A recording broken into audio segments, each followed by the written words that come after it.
नमस्कार विद्यार्थी मित्रांनो, न्यूटन्स लॉज ऑफ मोशन आहेत ना, हे लॉज ऑफ मोशन नाही तर हे लॉज ऑफ मोशन तर आहे, पण हे लॉज ऑफ टाइम आहे. न्यूटन्स लॉज ऑफ मोशन आहेत ना, याचं नाव चेंज केलं पाहिजे. मी गव्हर्नमेंटला ॲप्लिकेशन करणार आहे आणि इंटरनॅशनल लेवललाही मी हे पुस्तक प्रसिद्ध करणार आहे की न्यूटनचे लॉज ऑफ मोशन आहेत ना, हे लॉज ऑफ मोशन नाही तर लॉज ऑफ टाइम आहे. तर कसे लॉज ऑफ टाइम आहे?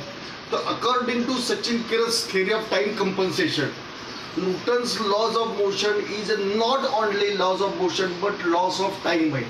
तर लॉज ऑफ टाइम कसे येते?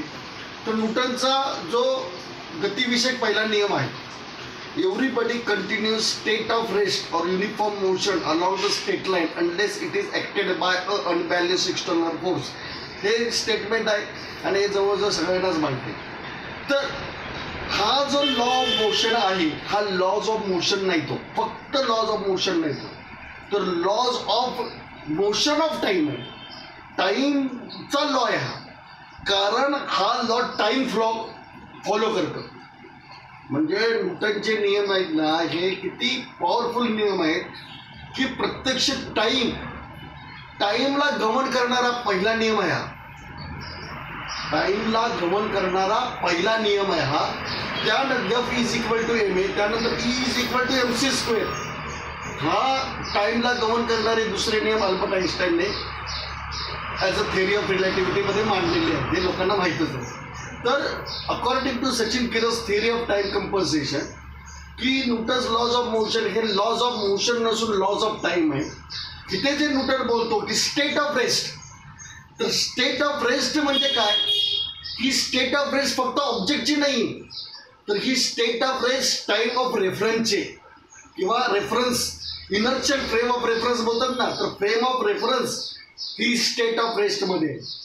आणि फ्रेम ऑफ रेफरन्स जर युनिफॉर्म मोशनमध्ये असेल तर त्याच्यावर कुठलाही इफेक्टिव्ह फोर्स ॲक्ट होत नसतो. आणि जेव्हा ॲक्सलरेशन क्रिएट होतं तेव्हाच F is equal to MA, हे म्हणजे ॲक्सलरेशन क्रिएट झाल्याशिवाय, म्हणजे फोर्स अप्लाय केल्याशिवाय ॲक्सलरेशन क्रिएट होत नाही.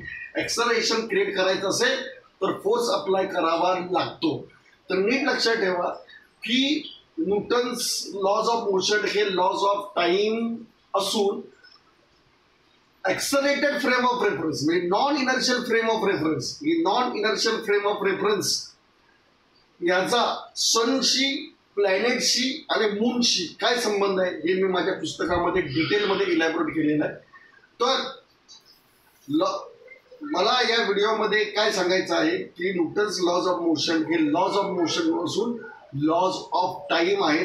टाइम ते लॉ फॉलो करतो आणि फोर्स जो आहे ना, तो नुसता ऑब्जेक्टवर ॲक्ट होत नाही, तर फोर्स हा त्या ऑब्जेक्टच्या फ्रेम ऑफ रेफरन्सवर ॲक्ट होतो. फ्रेम ऑफ रेफरन्स चेंज करण्यासाठी आपल्याला फोर्सची आवश्यकता असते. हे Newton's laws of motion must be modified, sun integrates and moon differentiate त्या नावाचं जे पुस्तक आहे, या पुस्तकामध्ये मी या सगळ्या गोष्टी इलॅबोरेट केलेल्या आहेत. तर वाचकाने हे पुस्तक वाचावं ही नम्र विनंती. थँक्यू, धन्यवाद.